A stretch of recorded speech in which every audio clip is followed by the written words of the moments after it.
En una mañana helada de enero de 1503, un hombre vestido con armadura completa subió al trono papal de San Pedro. No era una coronación común. Este papa empuñaba espadas con la misma facilidad con que bendecía a las multitudes. Giuliano della Rovere, ahora Papa Julio II, llevaba cicatrices de batallas reales y sueños que trascendían el mundo espiritual. Su elección marcaría uno de los periodos más controvertidos de la historia de la Iglesia Católica. Los cardenales que lo eligieron apenas imaginaban que acababan de coronar a un conquistador. Julio II no se contentaría con administrar asuntos eclesiásticos desde sus aposentos en el Vaticano. Él quería territorios, ejércitos, alianzas políticas y, más audazmente, una dinastía papal que perpetuara su poder a través de generaciones.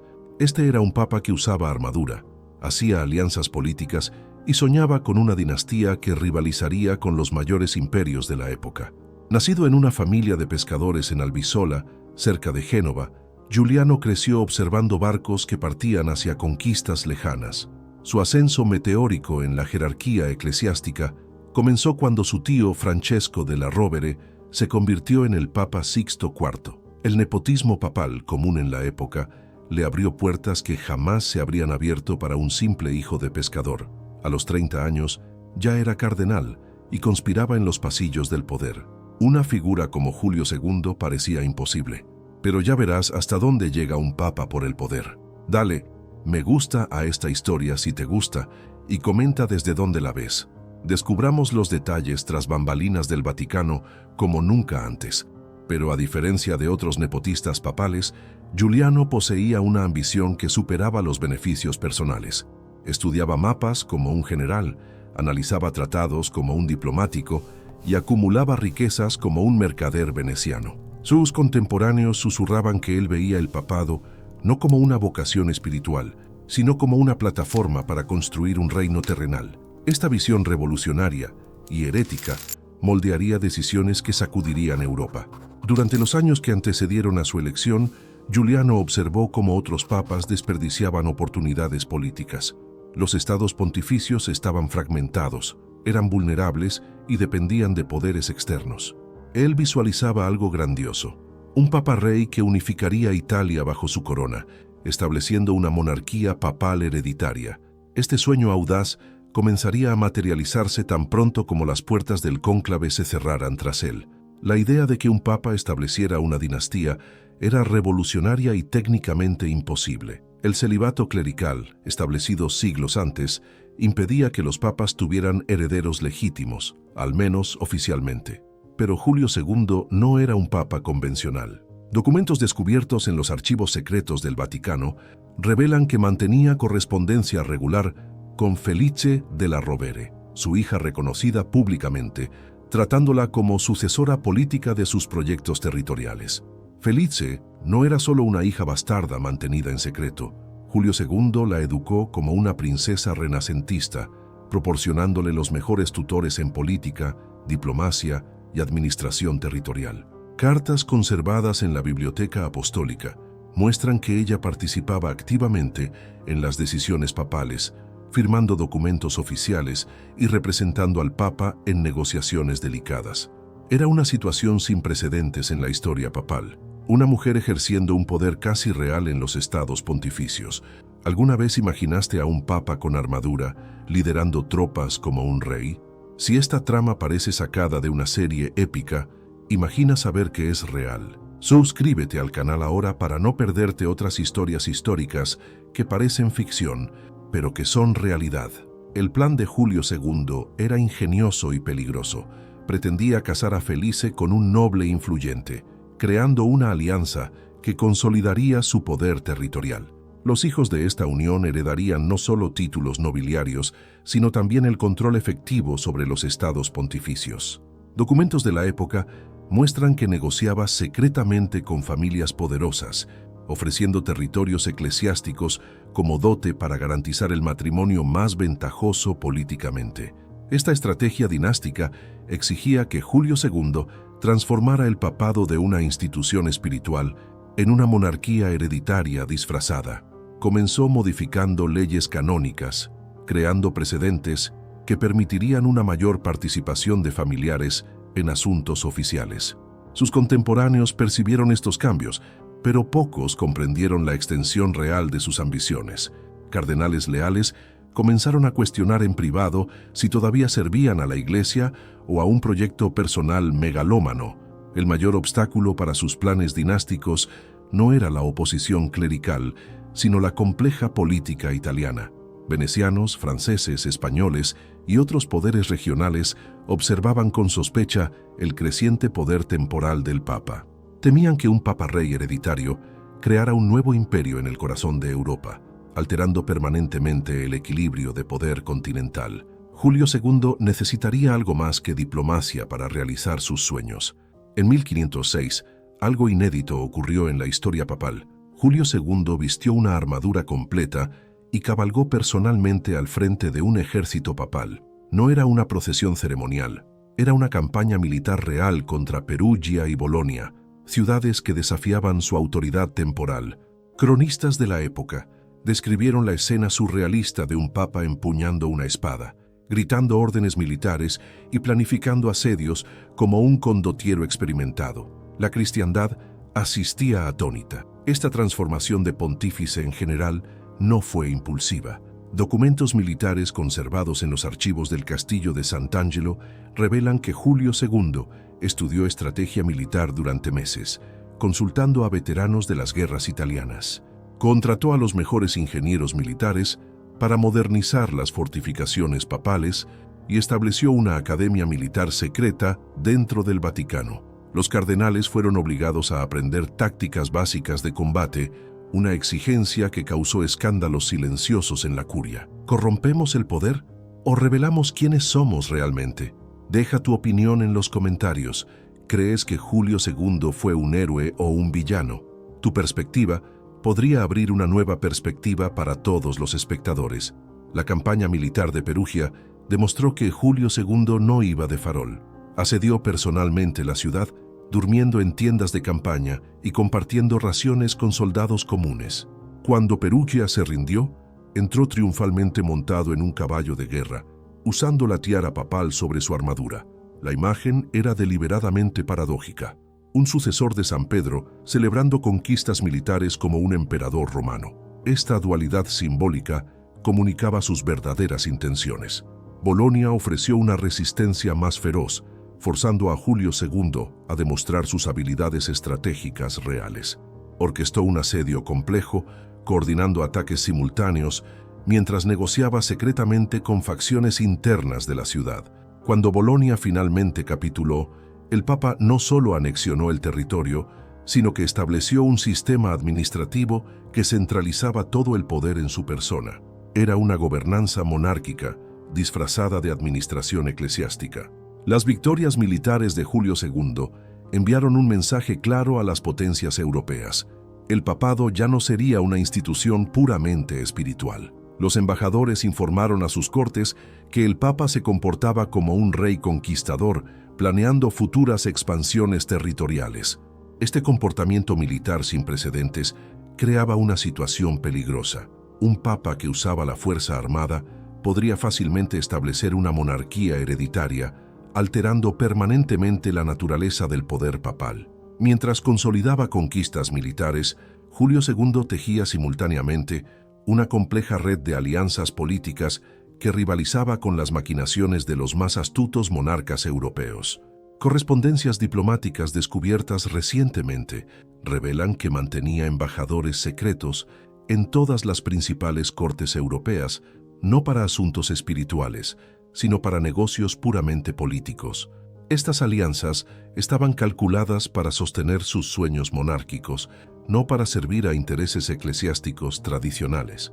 Su alianza más controvertida fue con Luis XII de Francia, formalizada a través de un tratado secreto que prometía apoyo papal para las expansiones francesas en el norte de Italia. A cambio, el rey francés garantizaría protección militar para los expandidos estados pontificios y reconocería oficialmente la autoridad dinástica de Julio II sobre los territorios conquistados.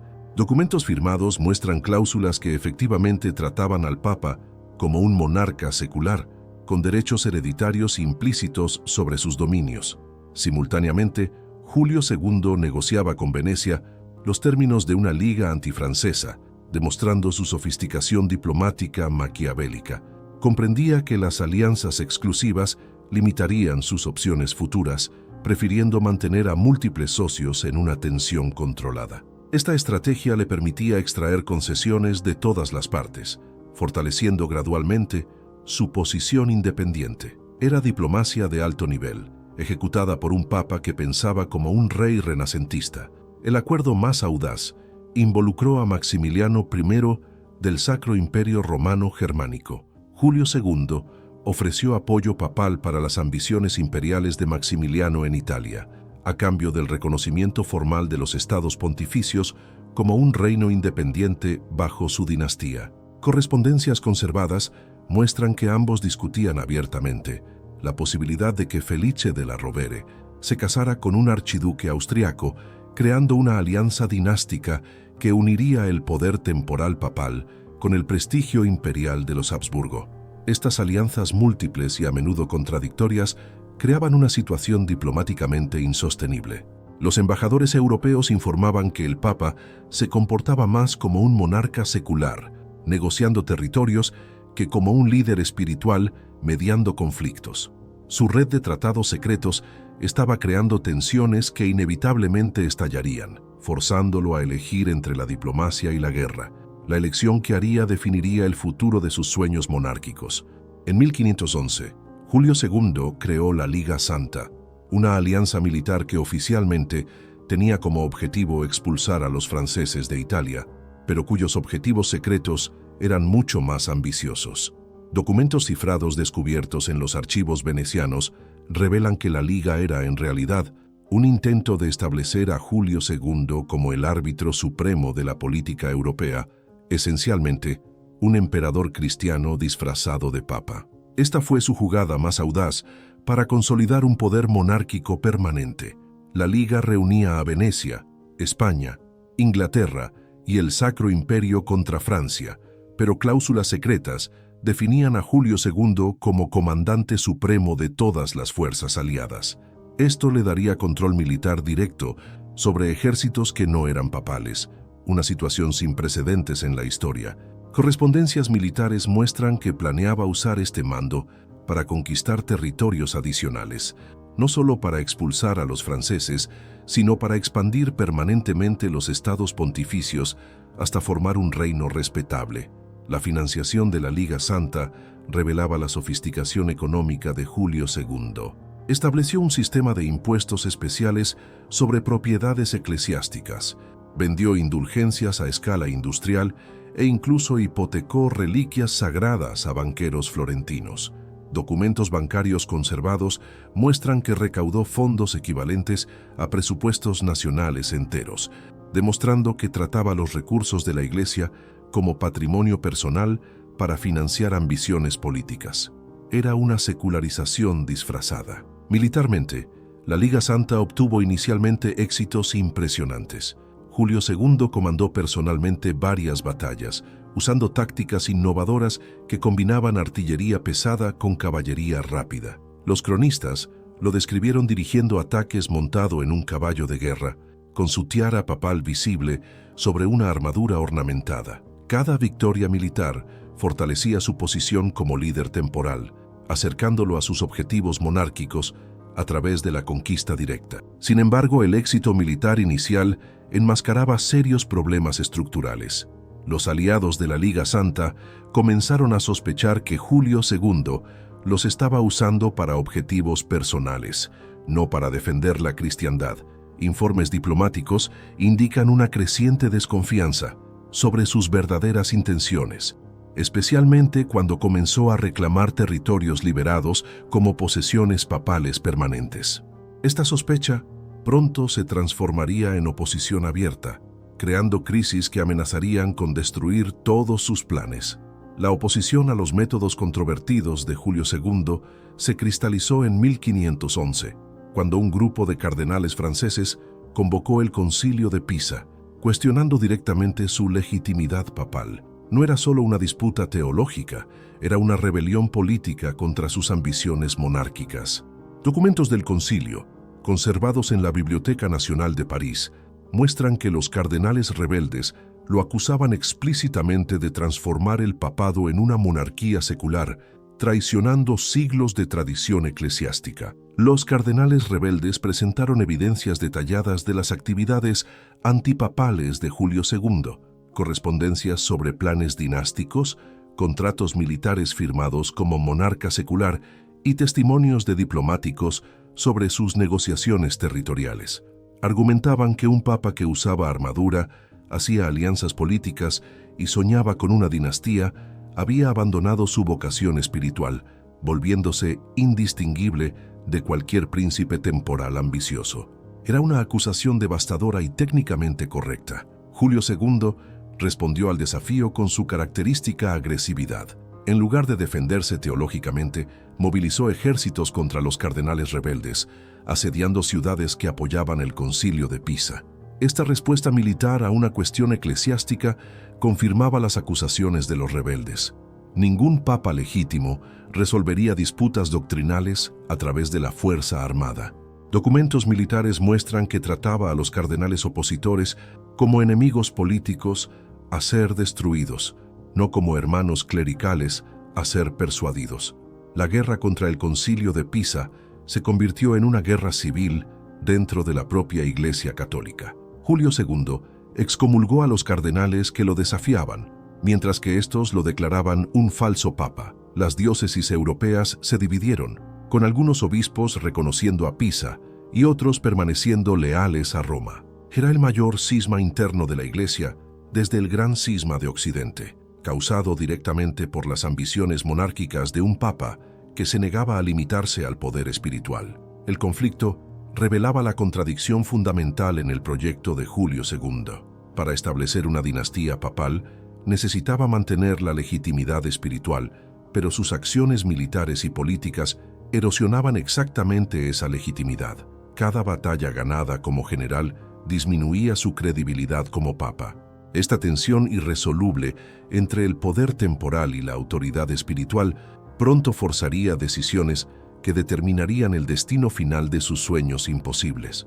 Para legitimar sus ambiciones monárquicas, Julio II lanzó el mayor proyecto de propaganda artística de la historia papal, la reconstrucción de la Basílica de San Pedro y la decoración de la Capilla Sixtina.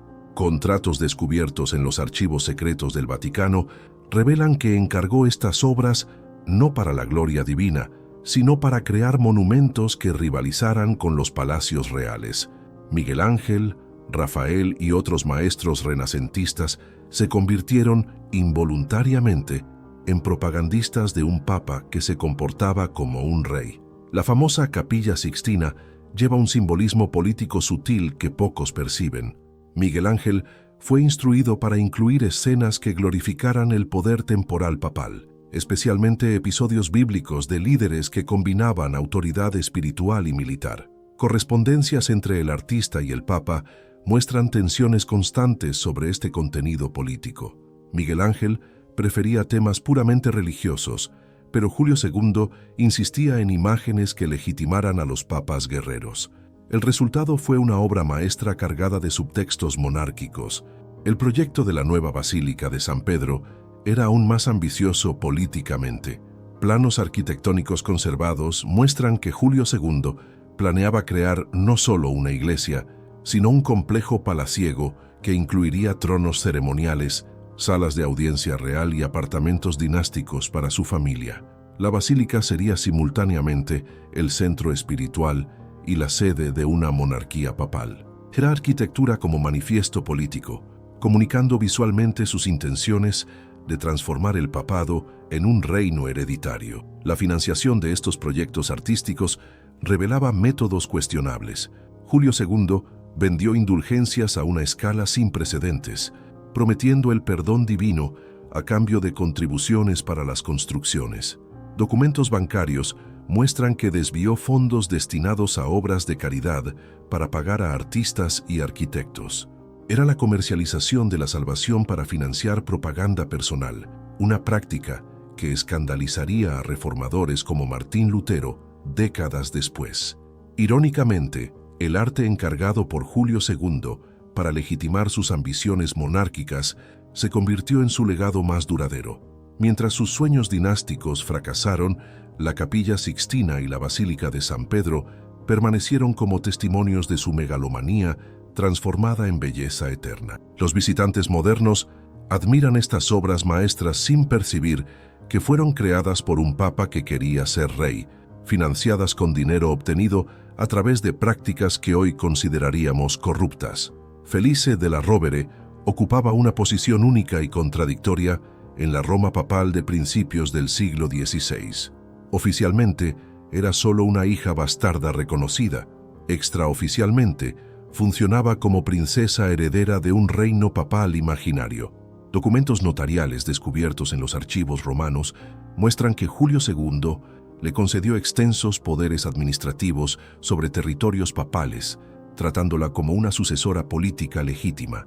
Era una situación sin precedentes que escandalizaba discretamente a la aristocracia romana. La educación de Felice fue cuidadosamente planeada para prepararla como gobernante. Julio II contrató a los mejores tutores en derecho canónico, administración territorial, diplomacia e incluso estrategia militar. Cartas conservadas muestran que participaba en reuniones del consistorio papal, ofrecía opiniones sobre nombramientos episcopales y negociaba directamente con embajadores extranjeros.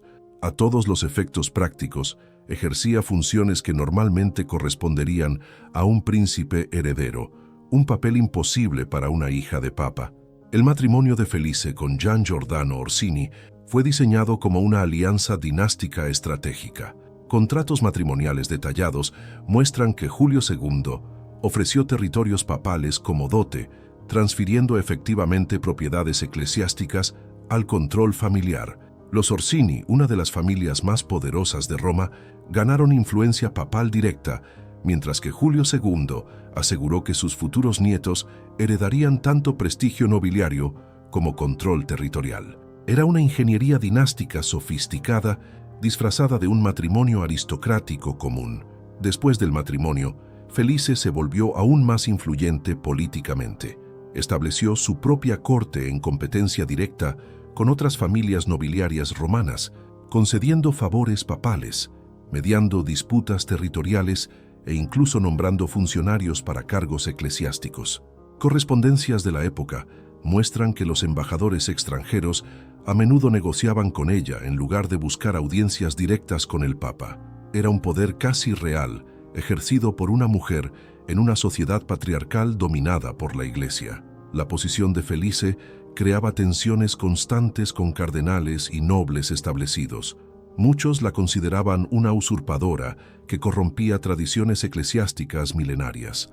Documentos privados revelan conspiraciones para limitar su influencia, incluyendo intentos de convencer a Julio II de que sus ambiciones dinásticas perjudicaban su legitimidad papal. Estas presiones internas forzarían decisiones cruciales sobre el futuro de la dinastía papal imaginaria que él intentaba establecer.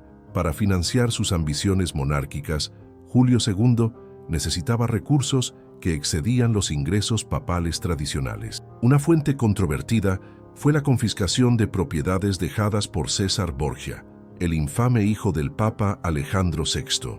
Documentos financieros descubiertos en los archivos del Banco Medici muestran que Julio II se apoderó sistemáticamente de tesoros, territorios e inversiones acumuladas por los Borgia durante su período de poder. Era una apropiación cuestionable, pero financieramente necesaria para sus proyectos políticos. César Borgia había acumulado riquezas impresionantes a través de conquistas militares y una administración eficiente de los estados pontificios. Cuando murió en combate en España en 1507, dejó propiedades valoradas en sumas equivalentes a presupuestos nacionales. Julio II argumentó que, como sucesor papal, tenía derecho legal a estos bienes, pero documentos jurídicos de la época muestran que muchas propiedades pertenecían técnicamente a herederos Borgia legítimos. Era una confiscación disfrazada de sucesión legal. El tesoro confiscado incluía no solo oro y joyas, sino también fortalezas estratégicas, derechos comerciales y alianzas militares establecidas. Julio II usó estas fortalezas como bases para sus propias campañas militares, Convirtió los derechos comerciales en ingresos papales y heredó contratos con condottieri que se convirtieron en sus generales personales.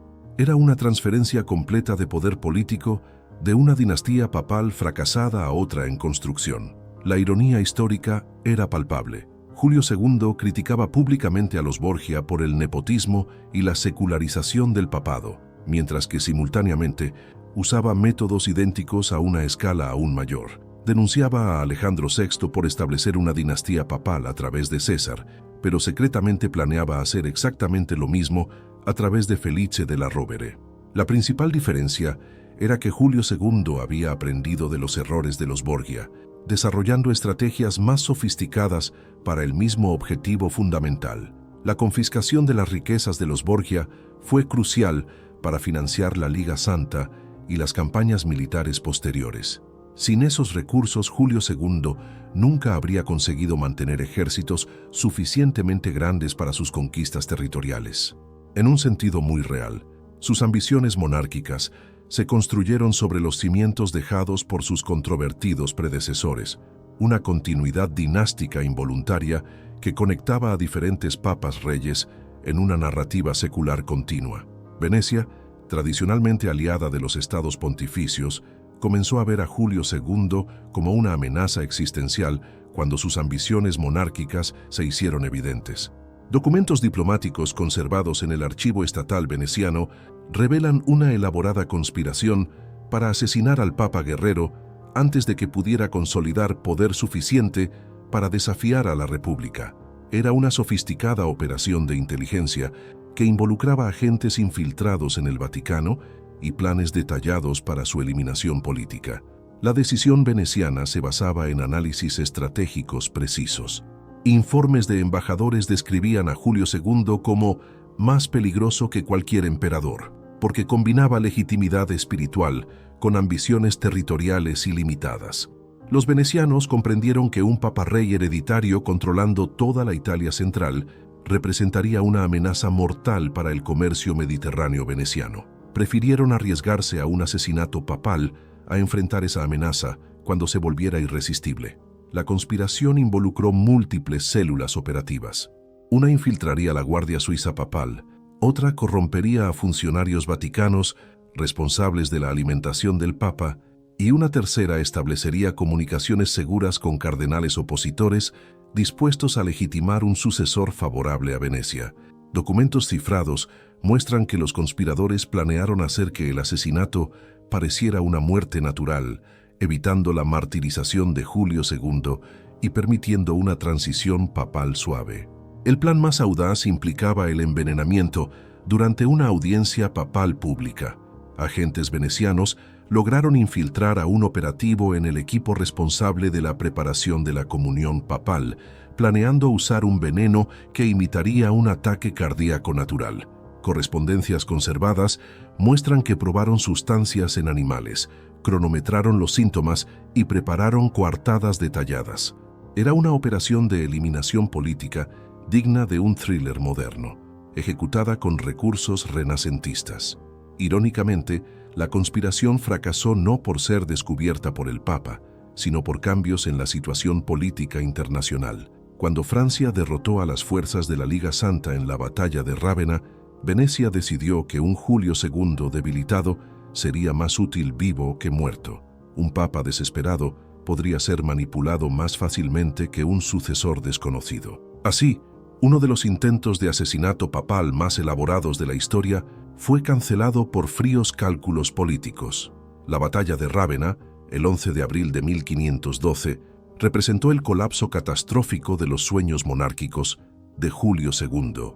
Las fuerzas francesas destruyeron completamente el ejército de la Liga Santa, matando a miles de soldados papales y capturando a generales clave. Informes militares conservados describen la derrota como una completa humillación del Papa Guerrero, que perdió no solo una batalla crucial, sino también su credibilidad como líder militar. Sus ambiciones dinásticas parecían enterradas en los campos ensangrentados de Rávena. La derrota militar tuvo consecuencias políticas devastadoras inmediatas. Los aliados de la Liga Santa comenzaron negociaciones separadas con Francia, abandonando a un Julio II diplomáticamente aislado. Correspondencias muestran que los embajadores extranjeros informaron a sus cortes que el Papa estaba quebrado militar y financieramente, incapaz de sostener futuras ambiciones territoriales. Venecia, España y el Sacro Imperio comenzaron a tratar los estados pontificios como territorio conquistable, no como un reino respetable. Financieramente, Rávena costó más de lo que Julio II podía pagar. Documentos bancarios revelan que gastó las reservas acumuladas durante años, incluyendo los fondos confiscados de los Borgia y los ingresos obtenidos por la venta de indulgencias. Para seguir resistiendo, necesitaría implementar impuestos eclesiásticos aún más pesados, arriesgándose a revueltas dentro de la propia Iglesia. Era un dilema imposible. Rendirse significaría abandonar sus sueños dinásticos, pero persistir podría causar la bancarrota y su deposición. El impacto psicológico de la derrota sobre Julio II fue profundo y visible. Testigos lo describieron envejeciendo rápidamente después de Rávena, perdiendo la energía agresiva que había caracterizado sus años como Papa guerrero. Continuó usando una retórica militar, pero sus correspondencias privadas revelan una creciente desesperación sobre la viabilidad de sus proyectos dinásticos. Era un hombre confrontando la imposibilidad de los sueños que habían definido toda su vida. Paradójicamente, la derrota militar forzó a Julio II a redescubrir las habilidades diplomáticas que había descuidado durante sus años como conquistador. Incapaz de imponer su voluntad por la fuerza, comenzó negociaciones complejas que eventualmente restaurarían parte de su poder, pero como un papa tradicional, no como un monarca secular. Esta transición forzada revelaría si sus ambiciones dinásticas eran esenciales para su identidad o simplemente estrategias abandonables cuando las circunstancias cambiaran. Derrotado militarmente, Julio II demostró una genialidad diplomática final que salvó parcialmente sus proyectos políticos. Orquestó un giro espectacular, convenciendo a antiguos enemigos de unirse contra la victoriosa Francia, que ahora amenazaba con dominar toda Italia. Documentos diplomáticos muestran que explotó hábilmente los miedos europeos sobre la hegemonía francesa, transformando su derrota en Rávena en una oportunidad para una nueva coalición. Era una diplomacia magistral ejecutada por un papa desesperado. La nueva Liga antifrancesa incluía a potencias que anteriormente habían considerado eliminar a Julio II. Venecia, que había conspirado para asesinarlo, ahora ofrecía apoyo militar. El Sacro Imperio, que había cuestionado su legitimidad papal, envió tropas para defender los estados pontificios. Inglaterra y España proporcionaron subsidios financieros sustanciales. Fue una rehabilitación política notable, lograda a través de argumentos que enfatizaban la necesidad del equilibrio territorial, no las ambiciones personales de una dinastía papal. Esta nueva coalición obtuvo éxitos rápidos y decisivos contra las fuerzas francesas. La batalla de Novara, en junio de 1513, vengó completamente la derrota de Rávena, expulsando a los franceses de Lombardía y restaurando la influencia papal en el norte de Italia. Julio II no comandó personalmente esta batalla, sus energías físicas estaban decayendo, pero coordinó la estrategia general y la diplomacia de apoyo. Era un liderazgo papal ejercido a través de la inteligencia, no de la fuerza bruta. Las victorias de las campañas militares de Julio II costaron caro al papado, no solo en términos financieros, sino también morales. Las arcas de la Iglesia fueron vaciadas para sostener ejércitos, pagar mercenarios y construir fortificaciones. Documentos del Archivo Vaticano revelan préstamos astronómicos contraídos con banqueros florentinos y venecianos. El Papa guerrero había transformado la Santa Sede en una potencia militar, pero ¿a qué costo? La venta de indulgencias aumentó drásticamente durante su pontificado. La población romana asistía perpleja a los cambios en la ciudad eterna. El Vaticano se había convertido en un cuartel general militar, con soldados transitando por los pasillos sagrados. Cartas de diplomáticos extranjeros describen reuniones donde el Papa discutía estrategias de batalla, en el mismo lugar donde debería celebrar misas. La contradicción entre el papel espiritual y las ambiciones temporales se hacía cada vez más evidente. Muchos fieles comenzaron a cuestionar la legitimidad moral de estas acciones, Los críticos de Julio II no se limitaban a los círculos intelectuales. Incluso dentro de la propia Iglesia se levantaban voces contra sus políticas beligerantes. Cardenales influyentes expresaban preocupación por el rumbo que el papado había tomado bajo su liderazgo. Documentos conservados muestran acalorados debates en el consistorio, donde algunos miembros del colegio cardenalicio cuestionaban abiertamente las decisiones militares. La unidad de la Iglesia comenzaba a mostrar peligrosas fisuras. La salud del Papa también comenzó a verse afectada por el estrés constante de las campañas militares. Médicos de la corte papal informaban de episodios de fiebre y agotamiento que lo obligaban a interrumpir sus actividades. A los 60 años, Julio II cargaba con el peso de una guerra que parecía no tener fin. Sus cartas personales revelan momentos de duda sobre el camino elegido. ¿Sería posible que el Papa guerrero comenzara a cuestionar sus propias ambiciones? Mientras tanto, sus enemigos aprovechaban cada señal de debilidad para reorganizar sus fuerzas. Los Bentivoglio, exiliados de Bolonia, articulaban su regreso con apoyo francés. Venecia, aparentemente derrotada, movilizaba secretamente recursos para una nueva ofensiva. El sueño de Julio II de crear un estado papal unificado y poderoso estaba a punto de enfrentar su prueba más difícil. La resistencia de sus adversarios sería más tenaz de lo que él jamás había imaginado. En diciembre de 1508, una alianza secreta sellaría el destino de las ambiciones papales. La Liga de Cambrai unió fuerzas aparentemente incompatibles. El Papa Julio II, el rey Luis XII de Francia, el emperador Maximiliano I y el rey Fernando de Aragón. El objetivo común era destruir el poder veneciano en el norte de Italia. Documentos diplomáticos revelan las complejas negociaciones que llevaron a este acuerdo extraordinario. Cada participante tenía sus propias motivaciones y objetivos territoriales específicos. Para Julio II, la Liga representaba la oportunidad de recuperar definitivamente las ciudades papales bajo control veneciano. Romaña, Rávena, Faenza y Rímini podrían finalmente regresar al dominio papal a través de esta poderosa coalición. El Papa creía que, con el apoyo de las potencias europeas, podría consolidar su sueño de un Estado papal territorialmente cohesionado. Sus cartas a los aliados demuestran un optimismo cauteloso, pero también la férrea determinación que lo caracterizaba. La estrategia militar fue cuidadosamente planeada por los miembros de la Liga. Cada fuerza atacaría a Venecia simultáneamente en diferentes frentes, impidiendo que la República reaccionara eficazmente. Los franceses avanzarían desde el oeste, los imperiales desde el norte, mientras que las tropas papales atacarían desde el sur. Documentos militares muestran mapas detallados de las rutas de invasión y cronogramas precisos de coordinación. La sofisticación del plan militar impresiona incluso a los historiadores modernos. La guerra comenzó en la primavera de 1509 con resultados inicialmente devastadores para Venecia. La batalla de Agnadello, librada en mayo, resultó en una victoria abrumadora de la coalición. Las fuerzas venecianas fueron completamente derrotadas, perdiendo gran parte de su ejército y equipo. Informes de testigos describen el campo de batalla cubierto por los cuerpos de los soldados venecianos.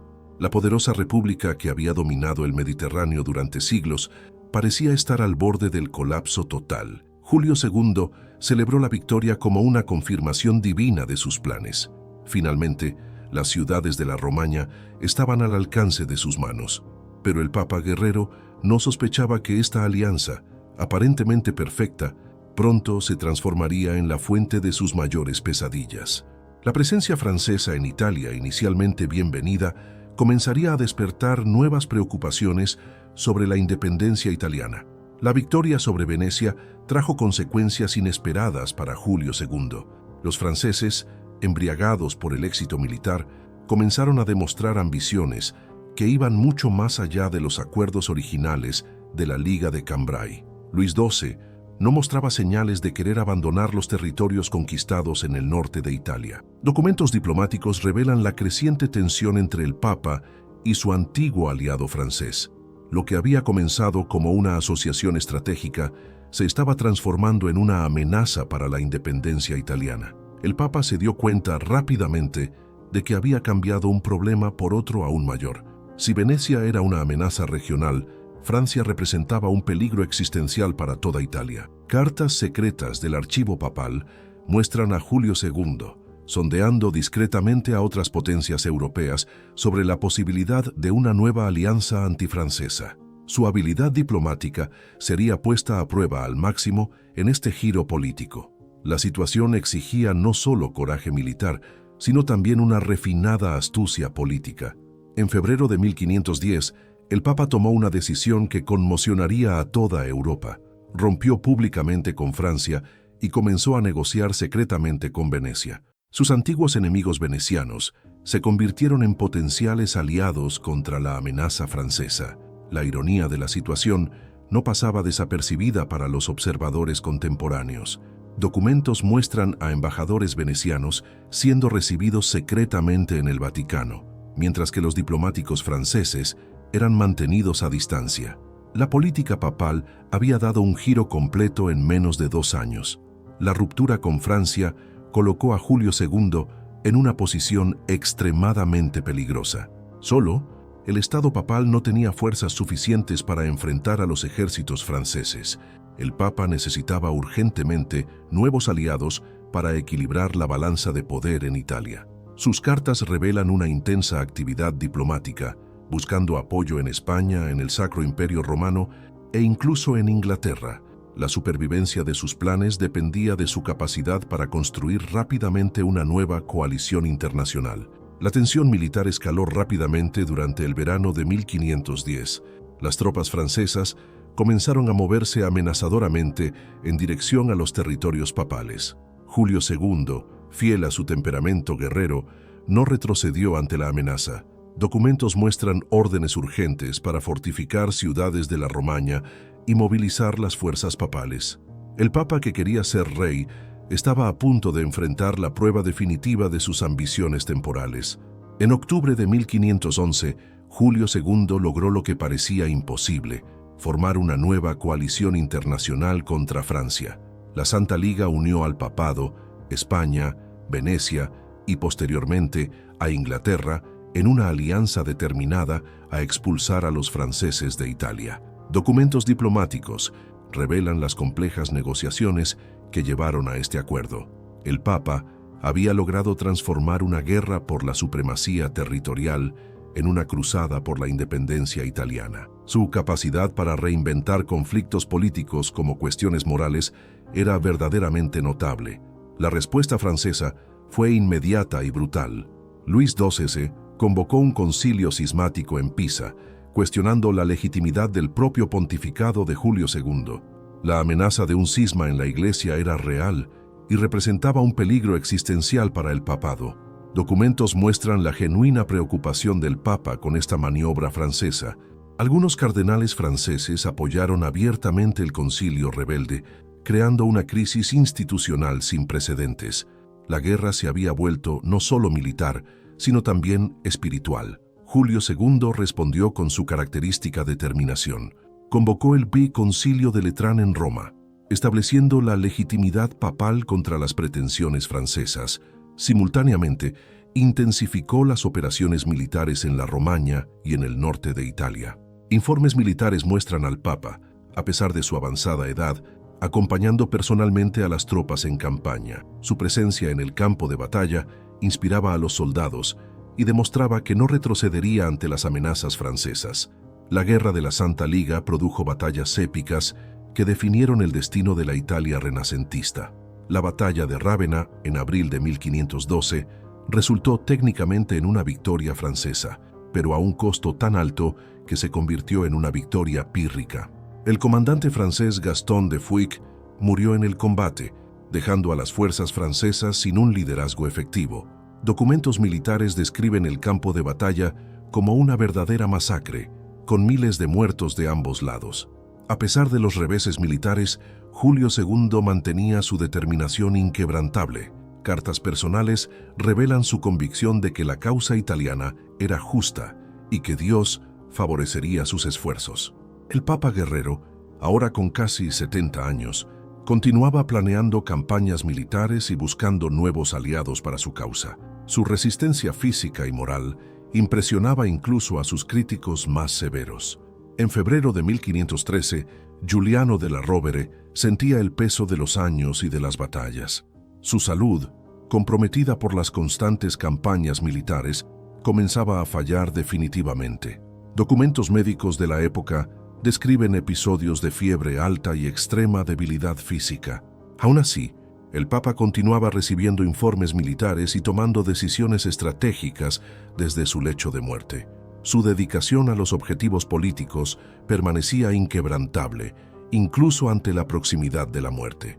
El guerrero papal luchaba su última batalla contra su propio destino. Las conquistas militares de Julio II habían transformado radicalmente la posición del papado en Europa. El Estado papal emergía de las guerras italianas como una potencia territorial real, no solo una entidad espiritual. Sus campañas habían recuperado la Romaña, consolidado el control sobre Bolonia y establecido la autoridad papal en territorios disputados durante décadas. Documentos administrativos muestran un aparato estatal funcional, con impuestos regulares, ejércitos organizados y una diplomacia activa. El sueño de un papa rey se había hecho realidad parcialmente. Sin embargo, los métodos empleados por Julio II generaron controversias que resonarían por generaciones. La militarización del papado creó precedentes peligrosos para la Iglesia. Teólogos contemporáneos cuestionaban si un papa podía legítimamente liderar ejércitos y hacer la guerra. Documentos muestran acalorados debates sobre la compatibilidad entre el ministerio cristiano y las ambiciones temporales. Estas cuestiones contribuirían a las críticas que culminarían en la Reforma Protestante pocos años después. El impacto cultural de las guerras papales fue igualmente significativo. Julio II había patrocinado a artistas como Miguel Ángel, Rafael y Bramante, dejando un legado artístico extraordinario. Los recursos obtenidos a través de las campañas militares financiaron algunas de las mayores obras del arte renacentista. La Capilla Sixtina, la nueva Basílica de San Pedro y los frescos de los apartamentos papales testimoniaban la grandeza cultural de su pontificado. El Papa Guerrero había sido también un mecenas visionario. El 21 de febrero de 1513, Giuliano della Rovere murió en Roma, rodeado de cardenales y diplomáticos. Sus últimas palabras, según testigos, fueron sobre la defensa de los territorios papales y la continuidad de sus políticas. El hombre que había transformado el papado en una potencia militar dejaba un legado complejo y contradictorio. Su muerte marcaba el fin de una era única en la historia de la Iglesia, cuando un papa usaba armadura, hacía alianzas políticas y soñaba con una dinastía temporal. La muerte de Julio II no puso fin a las consecuencias de sus ambiciones temporales. Su sucesor, León X, heredó no solo los territorios conquistados, sino también los problemas creados por la militarización del papado. Los costos financieros de las campañas militares habían dejado a la Iglesia en serias dificultades económicas. Documentos financieros revelan deudas astronómicas contraídas durante las guerras italianas. La necesidad urgente de recursos llevaría a la intensificación de la venta de indulgencias, práctica que contribuiría directamente al surgimiento del protestantismo. La figura de Julio II permaneció controvertida a lo largo de los siglos. Historiadores católicos intentaron minimizar sus aspectos militares, enfatizando sus logros culturales y administrativos.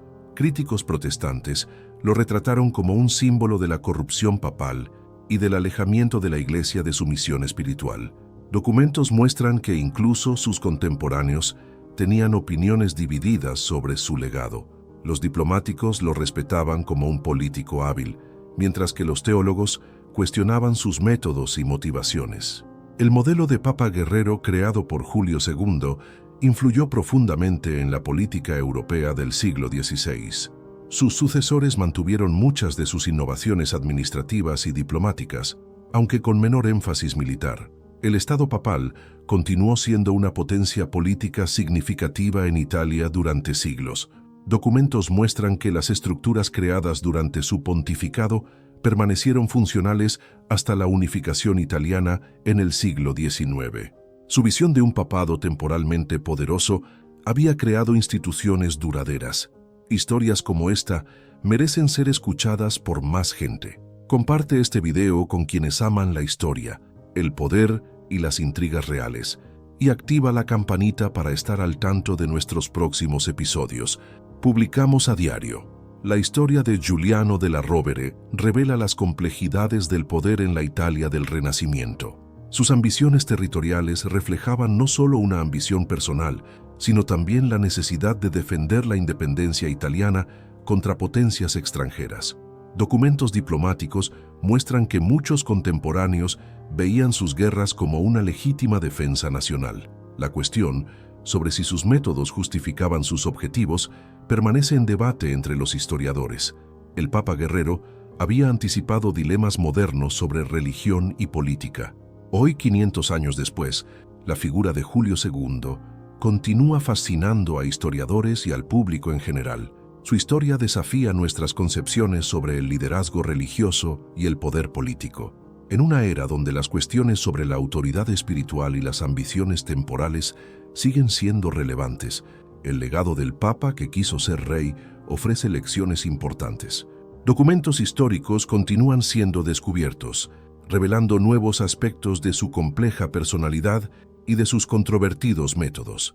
La historia de Giuliano della Rovere permanece como uno de los capítulos más fascinantes y polémicos de la historia papal.